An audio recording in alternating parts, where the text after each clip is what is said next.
Assalamualaikum warahmatullahi wabarakatuh.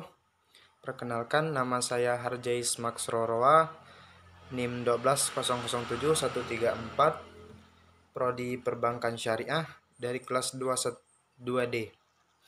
Baiklah, di sini saya akan mempresentasikan hasil makalah saya yang berjudul Mujmal dan Mubayan.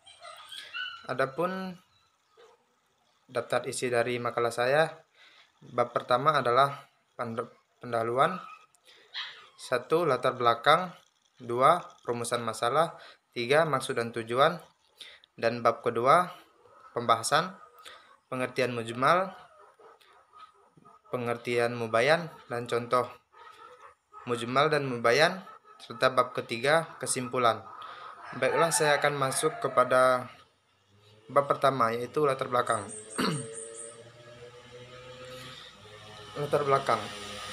Usul fikih mengandung nilai atau berguna memperoleh hukum syar'ah tentang perbuatan dari dalil-dalilnya yang terinci. Kegunaan usul fikih yang demikian itu masih sangat diperlukan. Bahkan dapat dikatakan inilah kegunaan pokoknya, karena meskipun para ulama terdahulu telah berusaha mengeluarkan hukum dalam berbagai persoalan, namun dengan perubahan dan perkembangan zaman, demikianlah pula dengan bervariasinya lingkungan alam dan kondisi sosial di berbagai daerah.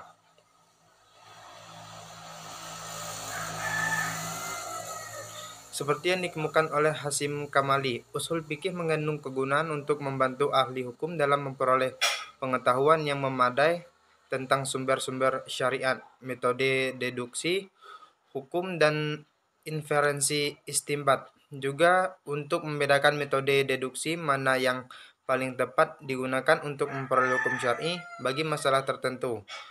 Bahkan usul fikih juga memungkinkan ahli untuk memastikan dan membandingkan kekuatan dan kelemahan ijtihad, serta dapat pula memberikan referensi kepada putusan ijtihad yang paling sesuai dengan nas.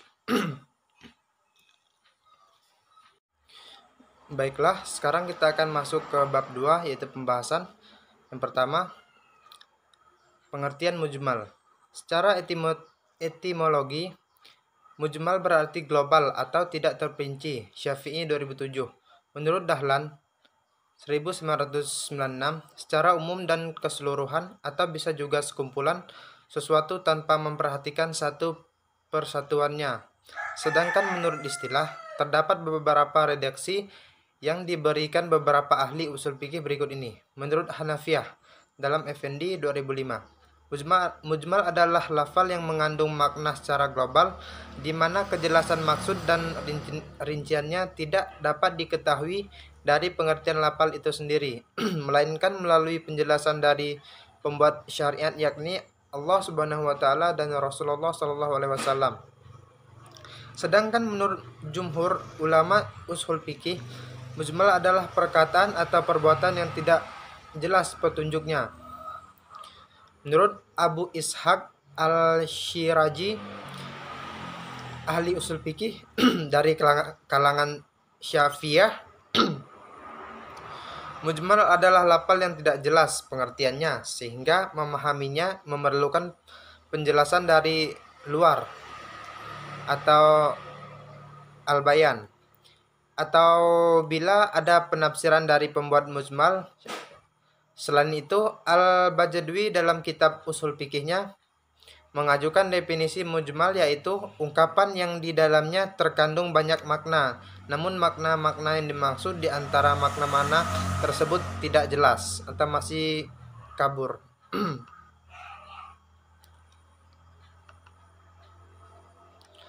Sementara itu, ada juga pengertian mujmal yang dikemukakan oleh Zakiyuddin Sya'ban, guru besar dalam bidang syariah pada Fakultas Hukum Universitas Ain Syams, Mesir, yaitu lafal yang tidak bisa dipahami maknanya kecuali dengan penafsiran dan penjelasan dari penyampai atau pembuat lafal itu sendiri.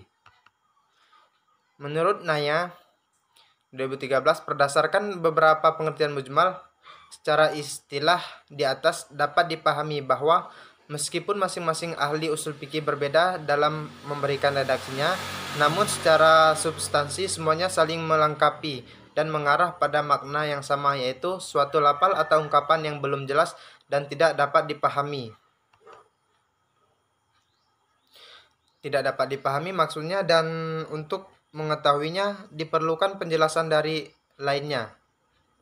Penjelasan inilah disebut dengan al-bayan, baik penjelasan itu dari Allah langsung ataupun penjelasan melalui Rasulullah Shallallahu Alaihi Wasallam. Baiklah, sekarang kita akan masuk yang kedua, itu pengertian mubayan. Secara etimologi, mubayan berarti yang menjelaskan atau yang merinci. Sedangkan tentang pengertian mubayan, pertama, mubayan adalah upaya menyingkapkan makna dari suatu pembicaraan, kalam, serta menjelaskan secara terperinci hal-hal yang tersembunyi dari pembicaraan tersebut kepada orang-orang yang dibebani hukum mu'alaf. Kedua, al-mubayan adalah mengeluarkan suatu ungkapan dari keraguan menjadi jelas. Maksudnya, jika ada suatu ungkapan yang masih mujmal atau kurang jelas, maka dengan mubayan ungkapan itu menjadi jelas. Berdasarkan kedua definisi tentang mubayan di atas, dapat dipahami bahwa yang dimaksud dengan mubayan adalah suatu lafal atau perkataan yang jelas maksudnya setelah mendapatkan penjelasan dari lainnya, baik dari Allah langsung atau melalui penjelasan sunnah Rasulullah. Baiklah, sekarang kita masuk ke yang C, yaitu contoh mujmal dan mubayan. Pertama adalah contoh mujmal.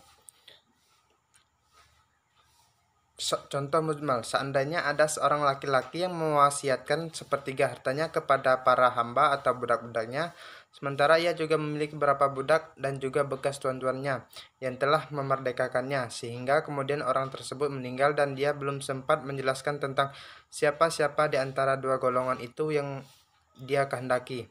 Karena sesungguhnya lafal al-mawali pada wasiat itu bersifat mujmal.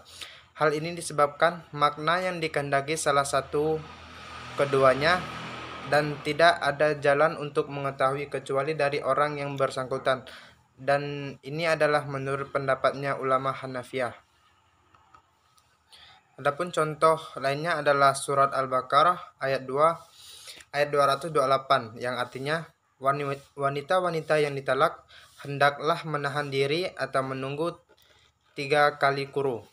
Lafal quru dalam ayat ini bersifat mujmal karena secara etimologi mengandung dua makna, yaitu haid dan suci. Apabila dipilih dari satu makna, maka harus didukung oleh dalil lain, baik dari Al-Quran, sunnah maupun melalui ijtihad. Yang kedua adalah contoh mubayan. Contoh mubayan sendiri yaitu seperti hadis dari Rasulullah SAW yang artinya, "Sholatlah kamu sebagaimana kamu melihat saya melakukan sholat." Hadis riwayat Bukhari dan Muslim. Contoh di atas berfungsi untuk menjelaskan ayat-ayat yang masih umum dalam Al-Quran, yang menjelaskan bahwa yang dimaksud oleh Allah adalah sebagian dari cakupan lafal yang masih umum. Mungkin hanya sekian yang dapat saya presentasikan dari hasil makalah saya. Mohon maaf atas segala kekurangannya.